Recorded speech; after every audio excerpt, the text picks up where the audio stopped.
ஒரு சில நேரங்களில் நம்ம நடந்து போயிட்டே இருப்போம், மாட்டு சாணம் கூட கீழே இருந்திருக்கும். இல்லைன்னா சில விலங்குகளோட அந்த மலம் இருக்கு இல்லைங்களா, அந்த மலம் கூட கீழே இருந்திருக்கும். நம்ம பார்க்காம மிதிச்சுட்டு வந்துடுவோம் வீட்டுக்குள்ளே. மிதிச்சுட்டு வந்து வீட்டுக்குள்ளே தான் கால் கழுவு வருவோம்.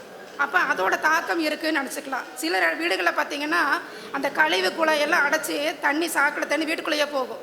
ஒன்று வாஷ் பேஷனில் அடைச்சிக்கும், இல்லைன்னா பாத்ரூமில் அடைச்சிருக்கும். அந்த கழிவு தண்ணி என்ன ஆகும்னா வீட்டுக்குள்ளேயே அடைச்சிட்ருக்கும். அப்போ அந்த மாதிரி இருக்கிற வீடுகளில் சனி பகவானோட தாக்கம் அதிகமாக இருக்குன்னு சொல்லி எடுத்துக்கலாம்.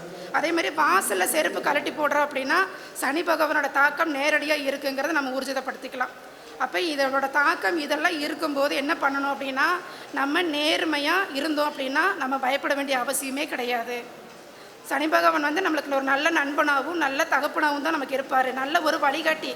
இதை செஞ்சால் உனக்கு இந்த பிரச்சனை வரும், இதை செய்யாதேன்னு ஒரு நிகழ்ச்சியும் நடத்தி அதில் ஒரு பாடத்தையும் கற்றுக் கொடுத்து ஒரு நல்ல ஒரு பலனையும் நம்மளுக்கு கொடுக்குறவர். அதனால் சனி பகவானை கண்டு நம்ம பயப்பட வேண்டிய அவசியம் கிடையாது. நேர்மையாக உண்மையாக நம்மளால் முடிஞ்ச முதியவர்களுக்கும் ஊனமுற்றவர்களுக்கும் கீழ்நிலை தொழிலாளிகளுக்கும் நம்மளால் முடிஞ்ச உதவிகளை செஞ்சுட்டு இருந்தோம்னாவே சனி பகவான் நம்மளை கூட நின்று நம்மளை வழிநடத்துவார். அப்படிங்கிறத வந்து எந்தவித மாற்றமும் இல்லை.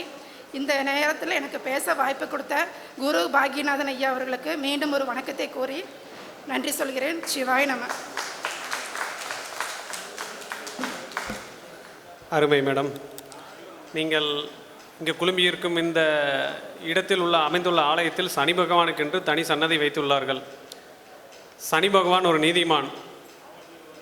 நீங்கள் நீதியின் பக்கம் நின்று தற்பெருமை பேசுவதை தவிர்த்தீர்கள் என்றால் சனி பகவானின் தாக்கம் உங்களுக்கு இருக்காது என்பதை ஜோதிட ரீதியாக ஒவ்வொரு பாவங்களின் சனி பகவான் இருந்தால் நீங்கள் எதிலெல்லாம் தற்பெருமை பேச வேண்டாம் என்பதையும் தெளிவுபட விளக்கிய டாக்டர் உமாதேவி அவர்களுக்கு விழாக்குழுவின் சார்பாக நன்றியை உரித்தாக்குகின்றோம்.